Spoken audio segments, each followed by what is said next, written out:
Pagi dan salam sejahtera, saya Agustin Granau, anak Simon, dan pada hari ini saya akan membentangkan satu subtopik yang terdapat pada asas pendidikan jasmani dan sensukan, yaitu sejarah pendidikan jasmani pada zaman primitif dan purba awal. Zaman primitif dan purba awal ini merupakan zaman Paleolitik dan zaman Neolitik. Pendidikan jasmani ini merupakan satu pendidikan yang menyeluruh dan berkait rapat dengan hal yang dilakukan oleh setiap individu dalam seumur hidup mereka. Ianya pendidikan boleh dilakukan pendidikan secara formal dan pendidikan secara tidak formal. Pendidikan jasmani pada zaman purba. Pendidikan jasmani pada zaman purba ini di mana manusia menjalani kehidupan nomad, itu kehidupan berpindah ranah daripada satu ke satu tempat, di mana mereka bergantung pada sumber makanan di sesuatu kawasan tersebut. Sekiranya makanan ataupun sumber makanan berkurang ataupun tidak mencukupi di sesuatu tempat tersebut, mereka akan berpindah kepada satu tempat yang baru untuk mendapatkan sumber makanan yang mencukupi untuk menyara dari mereka dan keluarga mereka. Ini kerana mereka melakukan aktiviti memburu dan mengumpul hasil hutan untuk menyara kehidupan mereka. Untuk melakukan aktiviti sebegini, mereka ianya memerlukan stamina, kemahiran, keteguhan, dan kegagahan dalam diri mereka untuk melakukan aktiviti tersebut dan untuk menjayakan aktiviti yang mereka lakukan. Kanak-kanak pula akan mempelajari kemahiran melalui peniruan, di mana kanak-kanak lelaki akan mempelajari daripada ayah mereka dan kanak-kanak perempuan akan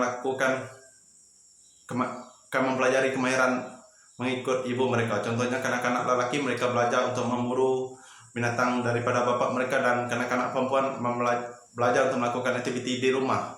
Contohnya memasak, membasuh pakaian, dan melakukan segala aktiviti di rumah mengikut ibu mereka.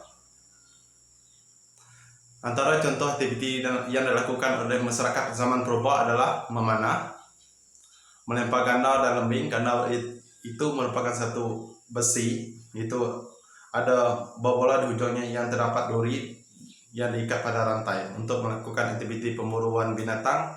Dan mereka masyarakat zaman purba juga membuat senjata, senampan, menangkap ikan, dan mendayung kolek. Kolek itu seperti perahu untuk mereka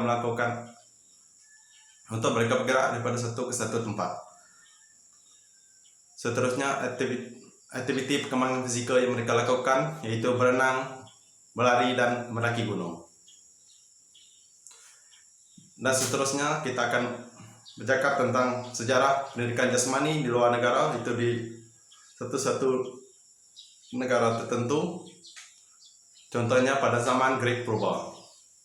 Pada zaman Greek purba ini yang lebih menumpukan pendidikan jasmani yang berbentuk pertandingan fizikal. Contohnya berjam lembing, gusti, berkuda, memanah. Dan ini dilakukan untuk membina kesempurnaan fizikal mereka dan untuk menyatupadukan rakyat mereka melalui sukan. Seterusnya Yunani Sparta. Yunani Sparta ini merupakan satu negara tentera di mana mereka memerlukan kekuatan yang ganas, daya ketahanan tinggi, semangat, keteguhan, dan kegagahan serta kemahiran menyerang. Ini kerana mereka negara tentera dan mereka memerlukan semua ini untuk menjadi tentera yang hebat, untuk menakluk sesuatu kawasan dan untuk mempertahankan negara mereka juga. Antara aktiviti mereka lakukan adalah lawan pedang, acara lompat, berenang, memburu, gusti, tinju, berjalan kaki, lempar cakra, dan merejam lembing. Seterusnya di negara Cina.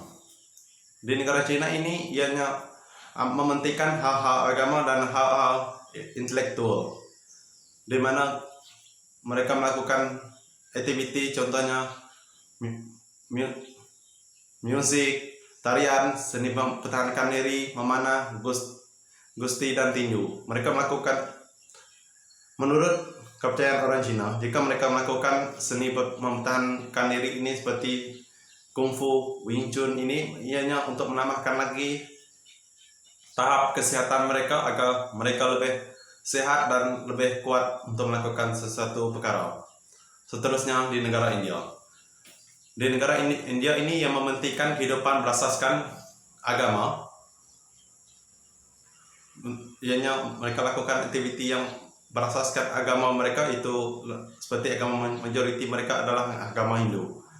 Antara aktiviti mereka lakukan adalah aktiviti membaling bola, lomba kereta kuda, menunggang kuda, bertinju, berpedang, gusti, dan menari.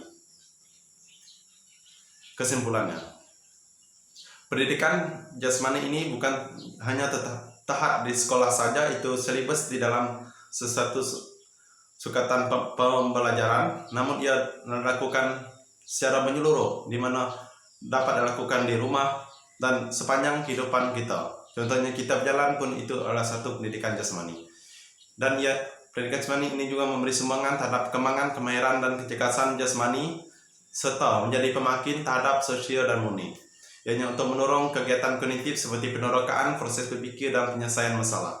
Itu saja daripada pembincangan saya hari ini. Saya ucapkan terima kasih. Sekian, terima kasih.